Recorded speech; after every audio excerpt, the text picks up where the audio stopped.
जनाब की हो गया ना रात बस पिंजरा बाहर ही रहा। अच्छा अगे जो सीरियस तले जहाज और तले पहने मिट्टी उठाई हुई। अच्छा आज मैंने अंदाजे चढ़ा शामी ठीक है तो हम सुबह उठे आते हैं इंजन से करने। अच्छा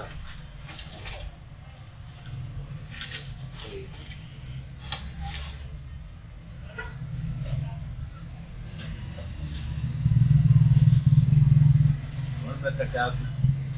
तो बातें छोड़े फिर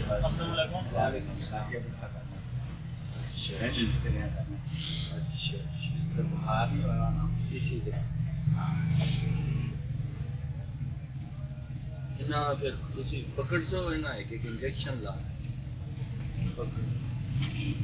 एक एक साथ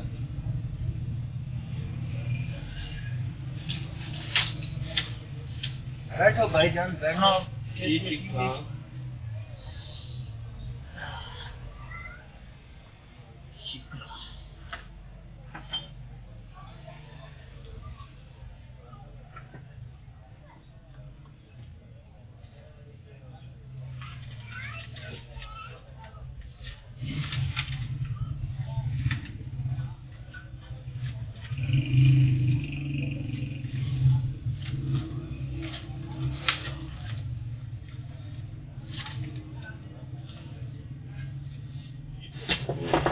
एक एक करके पकड़ो ना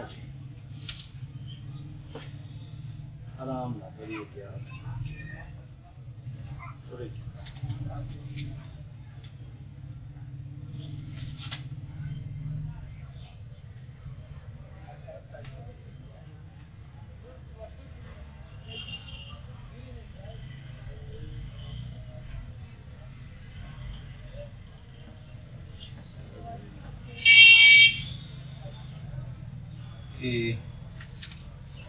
ना सर्दी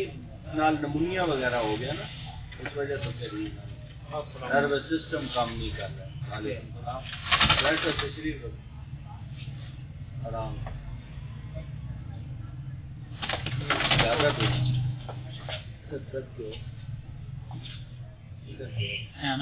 बाहर ना निकलो दरवाजा बंद कर दो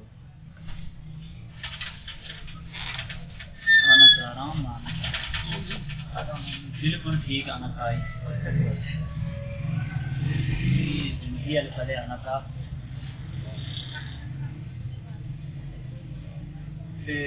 दो वैसे ठीक हो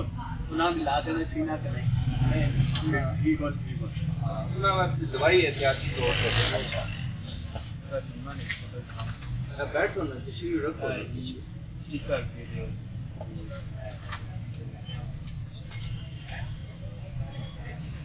नहीं ये ना देखता डायरेक्ट कतरे पानी ने मोहित पानी ने आगे पता करो मोहित फातिमा जी अच्छा ये मोहित कतरे त्रै टाइम ठीक है नहीं जो सारे लिखी इतना सिर्फ खास तौर से और पीने वाले पानी है बाकी होना है खासी तौर 5-5 डोली पा दो एक चुटकी थोड़ी सी तकरीबन छोटे कप होती है चम्मच में बैक साइड से जितनी दवाई चढ़नी इतनी वेट पा दो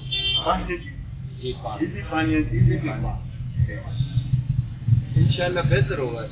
बाकी इन्होंने वैक्सीन होनी वैक्सीन कराया करो वैक्सीन है ना हर 2 महीने बाद लाजमी ठीक है क्योंकि वायरस की बीमारियां जिस तरह मुर्गियां आनी है परिंदे जितने भी तितर कबूतर मोर सारे मुर्गियां वायरल डिजीज है खतरनाक जी रानी खेत है सबसे ज्यादा फिर ना नजला जुकाम है आईबी बीमारी है बतद्दी खांसी फ्लू बर्ड फ्लू इतना ज्यादा नुकसान है ठीक है इंशाल्लाह बेहतर होगा दो त्रै बोलियां कतरे ड्राप्स अलग कतरे पानी क्लीन ड्राप्स त्रै कतरे एक तो बीमार है त्रै टाइम मोहित पासो पानी चुटकी पाउडर नहीं पासो बाकियां भी हिफाजती तौर पानी पासो ठीक है बिना बाकियां पानी जी कितने पैसे